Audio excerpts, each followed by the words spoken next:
Live from Liverpool, The Dark Paranormal, Season 18.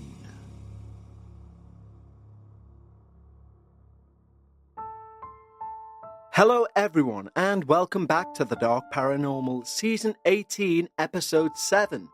That's right, after today, we only have 3 more episodes left of this season. And it seems like these seasons are going quicker and quicker each time.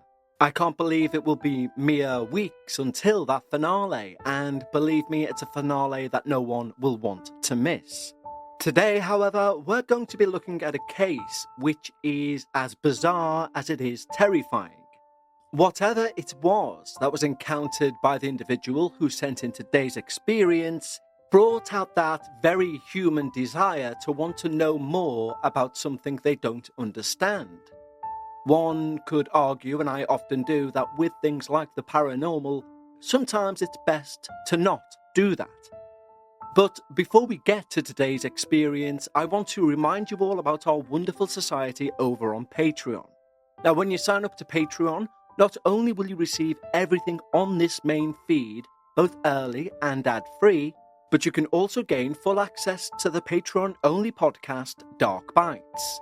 Dark Bites releases every Sunday of the year, and there's close to 100 hours worth of material in that back catalogue for our Patreons to binge. And as every episode of Dark Bites contains on average around 3 stories, that's about 300 experiences that you've not yet heard. But, and I know I mention this every week, and I will mention it every week because it's the truth, the best thing about the Patreon community is the community itself.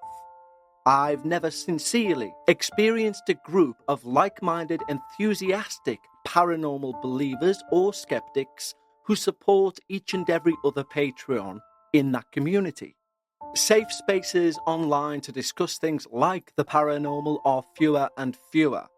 And they often have a hierarchy involved, or at the very least some form of moderator where someone wears a badge and they can only approve your comment. There is no such thing on our Patreon. And there's 2 very good reasons for that. Number 1, people who join our Patreon are all of a like mind. They've been members of these groups before, they've seen how they've become almost societies within societies, and they've seen countless times, as numerous others including myself have, how these groups can often just turn into a fight of who knows the most about the topic, who is the expert. But the second reason is because no one is an expert, and we all know that. Our Patreon community moderate themselves. They will support people even when they don't believe their story. They will ask questions in a right way. And by that, I mean they're not condescending. Everyone is conscious of looking out for each other. They are aware, whether they believe the person's experience or not, how much it must have took for them to have put their experience down. So if you believe yourself to be an expert in the field of the paranormal, this is not the Patreon for you. But if you like the sound of early access to ad-free releases, the ability to access nearly 100 hours of experiences for Patreon's ears only, and a community which looks after each other, then head over to patreon.com/The Dark Paranormal. And all of our new team members will have their name read out at the end of each show. And we've put it at the end of the show so I don't have to do an almost rap at the start to try and speed through those names. So head over to patreon.com/The Dark Paranormal. But right now, it's time. Lower those lights, make yourself comfortable, and most importantly, leave your disbelief at the door. As we listen to My Name Is GLOB. Dear Kevin, I'd like to thank you for the excellent work you're doing. I love hearing these stories all year round. I believe you're doing a service for the community, both the believers community and the non-believers. I'm happy to have a place to share my experience too. I'm also loving the Dark Realms and the minisodes. The variety is great, and my only fear is that you'll run out of content. But I do enjoy having all 3 podcasts to listen to every week. My main experience is about a time in college. But first, I'd like to give you some background on myself. My name is Jason, but the rest of the names in this story will be changed. My mother died when I was 9 years old. This made me very interested in the afterlife and the supernatural. I learned about the Ouija board when I was about 12, and I was fascinated. I very much wanted to communicate with my mother, but I also wanted to know that there was an afterlife, and that I could reunite with her one day. So I would be happy to communicate with any spirit with whom we may be able to connect with via a Ouija board. I read many books about ghosts, the occult, the paranormal. In my teen years, I was also very depressed. My father remarried a woman who really didn't want kids, and my father threw himself into this new relationship and away from his children. I was more than depressed, I guess. I was suicidal from the age 12 to 18. I used a lot of drugs, I drank alcohol, smoked cigarettes, I hung out with other underachievers. I felt no love at home, and I'd fantasize about dying. I was mad at God, and I blamed him for my woes. I even checked out and read the Satanic Bible from the library. I think I was a prime candidate for dark forces to seduce me. In fact, I remember one desperate night I was laying in bed, crying in depression, and I said aloud, "I'm ready to make a deal with the devil." Nothing happened. I believe the spirit of my mother was protecting me in this most vulnerable time. My mother's spirit did haunt our house for a small while. You'd occasionally see her in the reflection of a cabinet, or see a shadow duck behind a corner. The most overt example was one time when my siblings and I were sitting around, commiserating about how much we did not like our stepmother, and how we all felt betrayed by our father. This was one of many evenings that my parents would go out and leave us home alone. My stepmother had gotten rid of just about everything that belonged to my mother when she came into the house. But the one thing that was left of my mother's was her favourite music box, which sat on a bookshelf in the living room. At one point in our conversation, one of us said something along the lines of, "None of this would have happened if Mum was still alive." Suddenly, the music box started playing, and it played for a good 2 minutes, as though it had been fully wound. But it hadn't been touched in years. We sat in silence as it played. There was another spirit in the house too, in the basement. This one corner that was just creepy. The stairs went over this area, and often, when I was climbing those stairs, I'd feel the need to hurry up those stairs, as though something was chasing me, or someone could reach from under the stairs and grab my leg.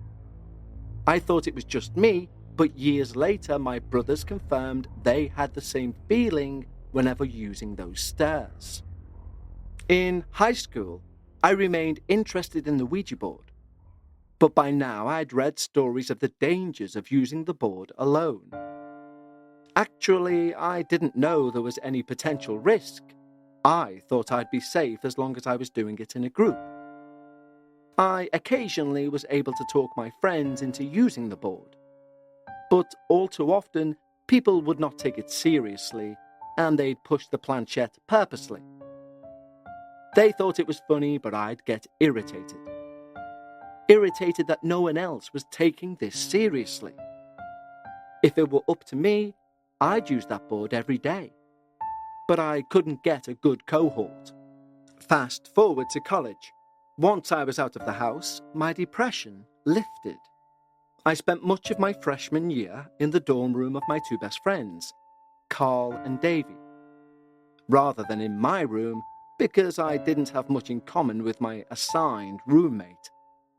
Davy and I connected with our interest in heavy metal music, although Davy's tastes were towards the darker side of heavy metal than mine. Carl and I shared a disdain for our families and a sense of not belonging, and we connected on that level. So room 411 was like a second home for me.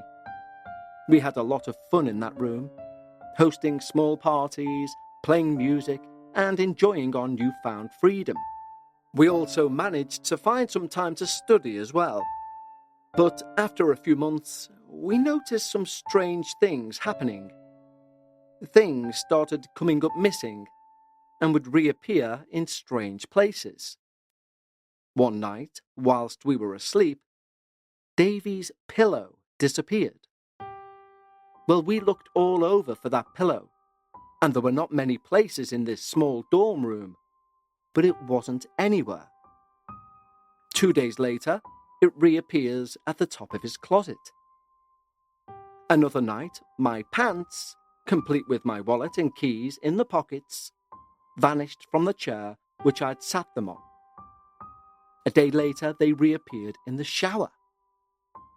These were the most blatant occurrences, but there were many others of missing pencils, keys, notebooks, pens. We started to suspect a haunting.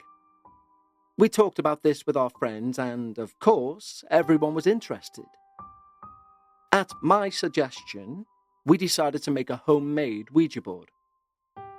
We cut out letters and arranged them along with the yes and no, the numbers, and goodbye.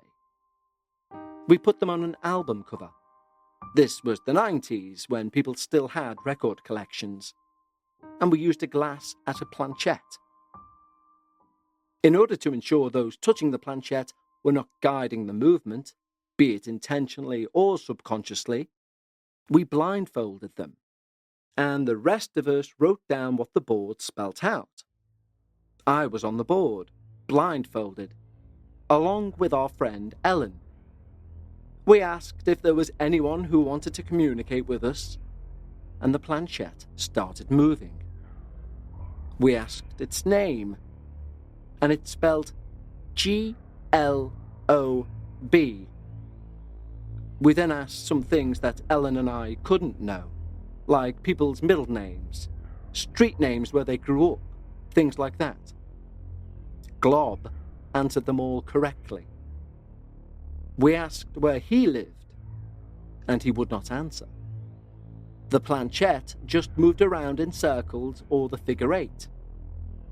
Glob also would not answer whether it was a he or a she who'd been hiding the things.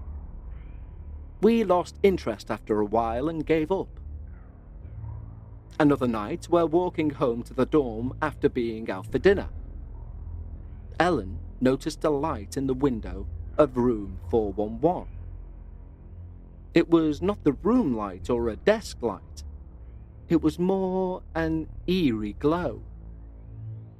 Carl and Davy both wondered aloud what it could be. As neither one could explain it, it piqued our interest. We hurried up the stairs to investigate, and, of course, there was no light in that room. The door was locked. Only Carl and Davy had the keys, so we knew no one else could have been in the room. We headed back downstairs to see if perhaps it was a reflection that we saw in that window, but the glow was gone. Shortly after that, Davy was in room 411 all alone, and he heard a loud growl. No pets were allowed in that building, and we were on the 4th floor, so it could not have been coming from outside. This freaked him out, and he left the room until Carl returned, and he felt safe enough to re-enter. But Davy told me and the rest of our group about that growl. This reawakened our curiosity, and we went and bought a real Ouija board. That night, we again Ouija'd. I'm not sure if that can be used as a verb, but I will anyway. Again, we got a spirit, We asked its name, and again, it spelled G-L-O-B. We asked if it was he that growled, and he responded, yes. We asked what he wanted, and we couldn't get an answer. So then I had the idea to conduct a séance. All I knew about séances was what I'd seen on TV or movies. You sit in a circle, you hold hands, you light some candles, and you ask for a sign. That's about all I had. But I still felt qualified enough to conduct it. So we lit some candles, and I remember one of Davy's candles was purple and in the shape of a skull. When the flame burned down into it, the skull glowed, and it really added to the creepy vibe. We held hands and announced that we would like to talk to Glob. We asked for a sign if he was with us, and then it suddenly got cold, and we heard a knocking. We all held our breath and nervously looked at each other around the circle. The knocking was like if you dropped a basketball and let it bounce to rest. The first knock loud, followed a second later by a softer one, and half a second later a softer one, a quarter second later softer still. Strangely, we could all feel this knocking too. We were sitting on the concrete floor and could all feel it on the floor. But it felt like the knocking was coming from underneath us, as in pushing the floor up. So it was almost like there was someone in the room below us, dropping a heavy ball on the ceiling if the gravity was reversed. And of course, this isn't possible. We conferred and all agreed that we were hearing and feeling the same thing. I asked for a sign, and again, we got the same. We also felt it again, bouncing the floor upwards. We decided to check downstairs to see if, maybe, the people in the room below us were somehow banging the ceiling. But that room was empty, and had been all night long, according to their suite mates. Some in the group were just a little freaked out, and no longer wanted to continue. So that was that, at least for that night. Let's take a quick break in proceedings to talk to you about somebody I've mentioned to you many times before, and that's acorns. A new year, of course, brings new resolutions. Now, if my body could take itself to the gym, I would be sorted, but it can't do that. However, in regards to your financial situation, Acorns allows you to do that. Not take you to the gym, of course. But if in 2025, giving your money the best chance to grow is one of your resolutions, then choosing Acorns as an investment app is one of the smartest moves you'll make, in my opinion. Acorns will do the taking you to the gym, so to speak. You can set up an automatic withdrawal from your account to your Acorns account. You don't need to be an expert. Acorns will recommend a diversified portfolio that fits you and your money goals. And you don't need to be rich. Acorns allows you to invest with the spare money you have right now. You can start with $5 or even just your spare change. We are so proud to be once again sponsored by Acorns for this episode, because Acorns make it so easy to start automatically saving and investing so your money has a chance to grow for you, your kids, and your retirement. I love working with Acorns because they take things like investments, which we all believe are for other people, and they simplify them and give you all the support you need. Head to acorns.com/darkparanormal or download the Acorns app to start saving and investing for your future today. Paid non-client endorsement. Compensation provides incentive to positively promote Acorns. Tier 1 compensation provided. Investing involves risk. Acorns Advisors, LLC, an SEC registered investment advisor. View important disclosures at acorns.com/darkparanormal. Let's have a quick break to ask you a personal question. Are you feeling overwhelmed by hormonal changes? If you're a woman, you're definitely not alone. There are more than 1,000 hormone disruptors living rent-free in our environment right now. Our food, our water, the air we breathe, the clothes we wear, our skincare. You would not believe the amount of things that can mess with our hormones. Even nature likes to put us through hormonal changes, premenopause, menopause, and while it's a natural process, it doesn't mean you're meant to suffer through it.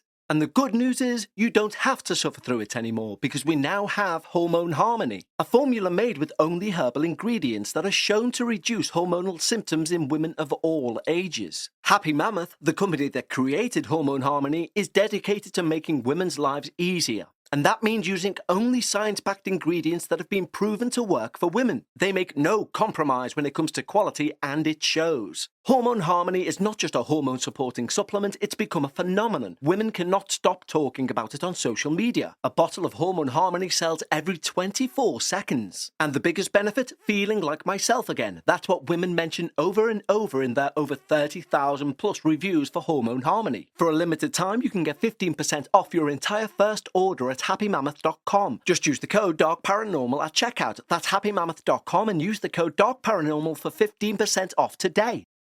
Another thing I've learned from the movies is that you can learn the history of a property by going to the library and or the historical society.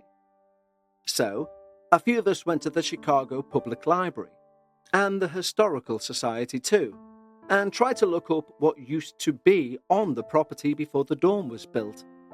We also looked for any news stories about unusual happenings that happened there since the dorm was built, but we were unable to find anything useful. Before it was a dorm, it was an apartment building on a plot of land, and there was no news about that property.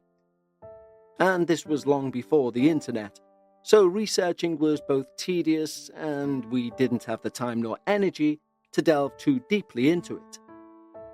Several dorm mates heard about our haunting, and they wanted to come and experience it. One guy said he could read cards like one would read tarot cards. Another one said she was a sensitive and she could feel the presence in the room.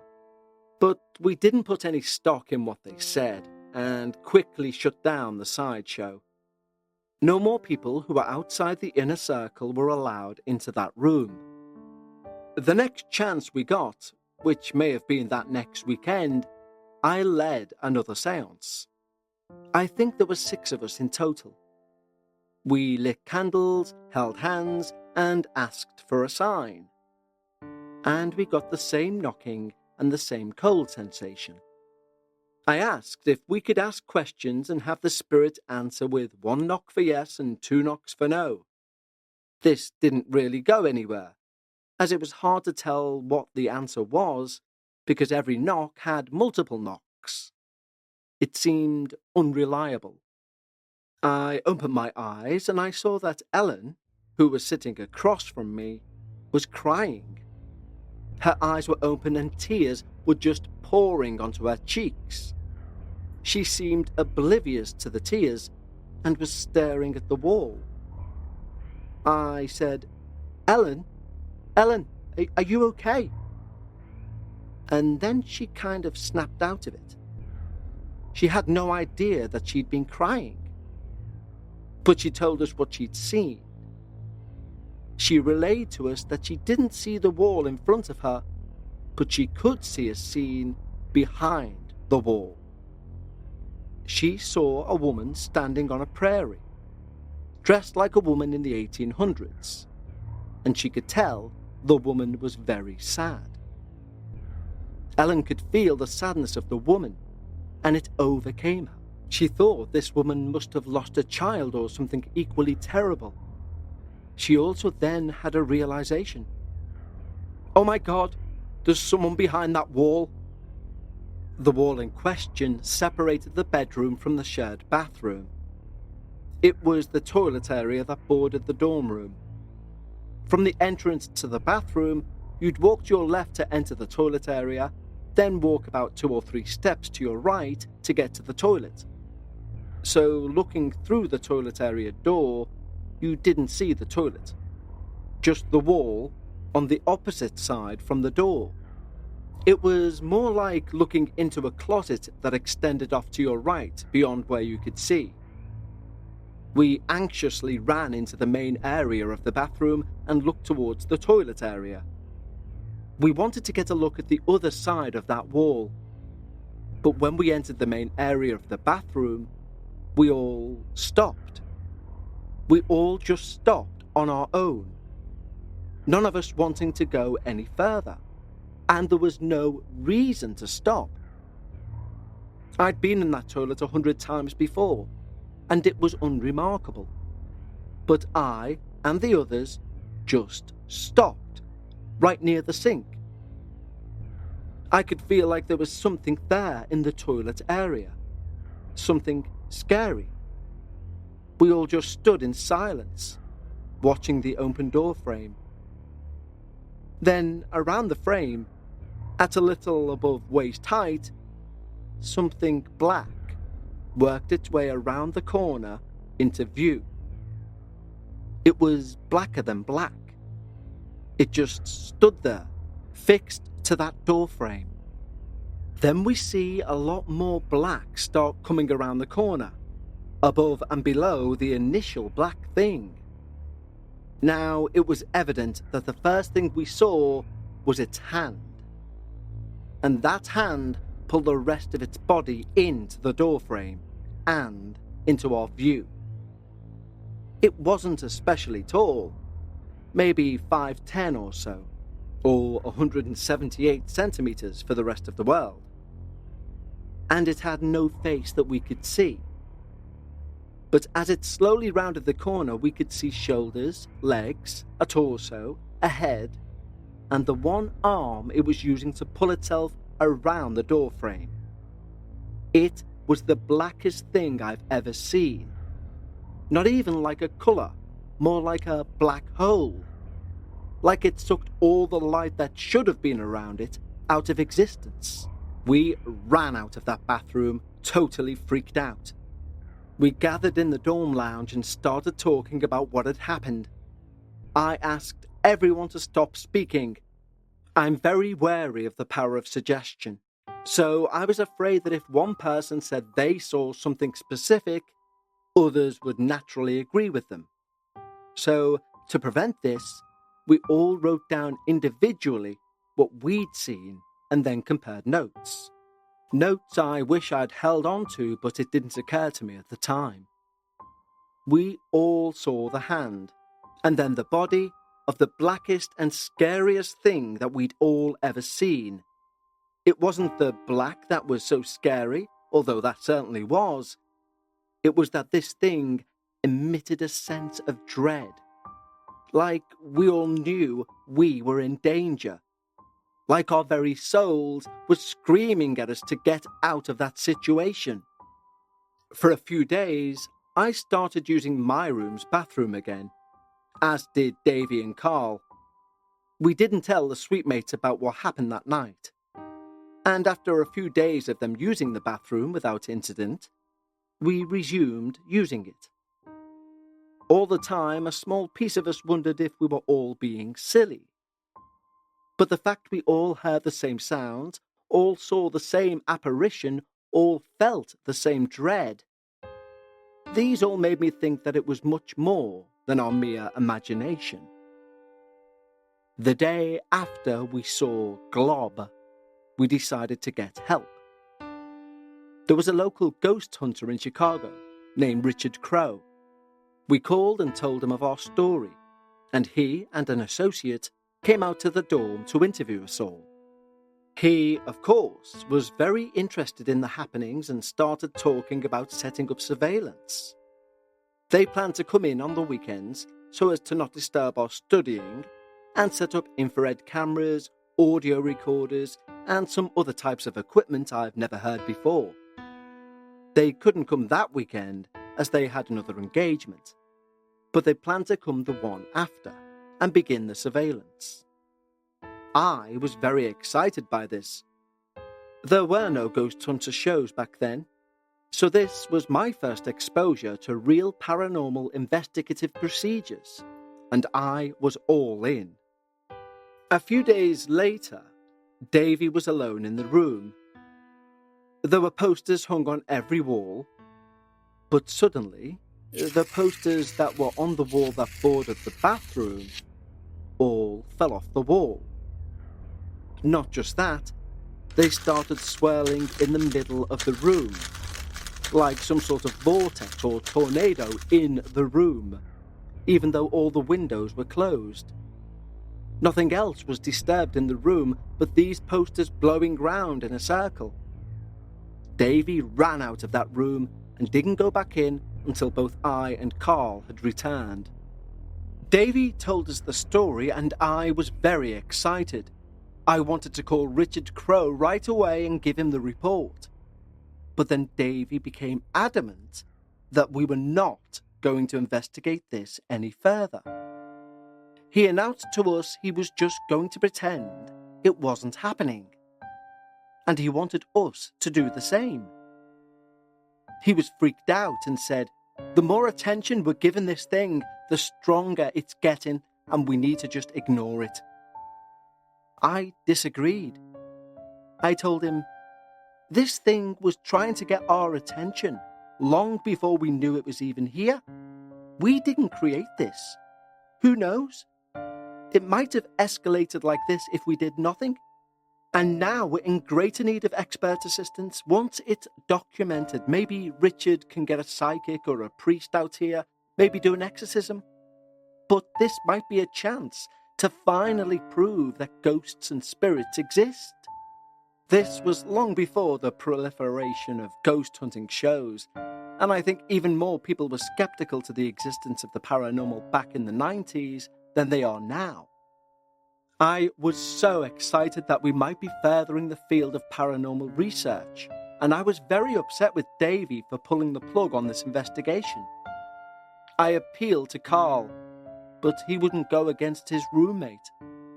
It wasn't even my dorm room, so I had no real legitimate say in the matter. The funny thing is, though, that once we did start to ignore it, it really did start to subside. There was no more growling or poster vortexes. Things continued to disappear and reappear, but less frequently. Before I sent this story in, I got back in touch with Ellen and Carl to verify my recollection. It's been over 30 years since this happened, and I might have misremembered some things, but they both remember the events the same as I do. Unfortunately, no one is in touch with Davy anymore. But if you'd like to reach out to Carl or Ellen for confirmation or clarification, I'll gladly put you in touch with them. Kevin, you often tell us that when you look into the dark, don't be surprised if the dark looks back. I guess it can work both ways. If you look away from the dark, maybe the dark looks away from you. I'm not suggesting by any means that all hauntings can be resolved with some inattention. I feel for your many contributors who've been plagued for long times by demons and spirits and attachments, and I'm sure that in many cases, ignoring the haunting won't be enough to stop it. But in this case, taking our energy away seemed to take Glob's energy away. The next year, I shared that room, 411, with Carl, and there was no paranormal activity at all. It seemed that the haunting was centered around Davy. Davy was into heavy metal, dark imagery. He wasn't satanic at all, but he liked skulls. He liked the satanic imagery and very dark, evil-sounding music. So maybe Glob was his ghost or demon, and the rest of us were just along for the ride. Whatever it was my greatest and scariest ghost experience of my life, and I'll never forget it. Many thanks, Jason. Well, Jason, thank you so much for such an interesting experience. And again, I often talk about validators or authenticators, and within your experience, it features many. The small team we have here all agree that this is something we think definitely took place. Why it took place is anyone's guess. But your theory is a really good one. It's also interesting in terms of not paying attention to something may drain it of its energy. And it's a common held belief, the more you think or concentrate on an issue even, let alone the paranormal, the worse it becomes. Let me just end by saying Glob is something I certainly don't want to run into at any point in my life. But genuinely, Jason, thank you so much for your submission. And don't forget, guys, if you have your own experience, email it over to contact@thedarkparanormal.com. But before we leave, we need to say a huge thank you and a massive welcome to our newest team members over on Patreon. And if you're thinking about joining our Patreon team, for around the cost of a coffee a month, you will gain early ad-free access to every main show on this feed. You can gain access to a 4th show a week, which is Dark Bites, released every Sunday of the year, even on the downtime between seasons. And of course, start working your way through nearly 100 hours of paranormal experiences direct from our listeners. We've built our wonderful community over on Patreon, and on behalf of them and I, we'd like to extend an exclusive invitation to join just for you. Simply head over to patreon.com/thedarkparanormal, just like the following wonderful new team members have: Chris Badjai, Queen Mother, Jasmine Malakin, Danny, Sin, Elva Tavares, Jody Reich, Brian Dumas, Ben Morris, Daniel Chapman, Star, Jess, Alessa Frankel, Ryan G, Ollie, Beatrice Geth, Patricia T, Pulska, Emma, Jesse Rady, Stephen Wall, and Andreas H. Thank you so much for supporting the show, guys. It not only means the world to me, but it means we can continue doing what we do here on The Dark Paranormal. Hopefully for a long time yet to come. So that brings us to an end of episode 7 of season 18. I can't wait to join you all again next week for one hell of a story. Of course, I'll speak to you next on Monday for our next look into a dark realm. And until then, remember, when you're discussing the paranormal, always try and leave some of your disbelief at the door. And I'll see you next time right here on The Dark Paranormal.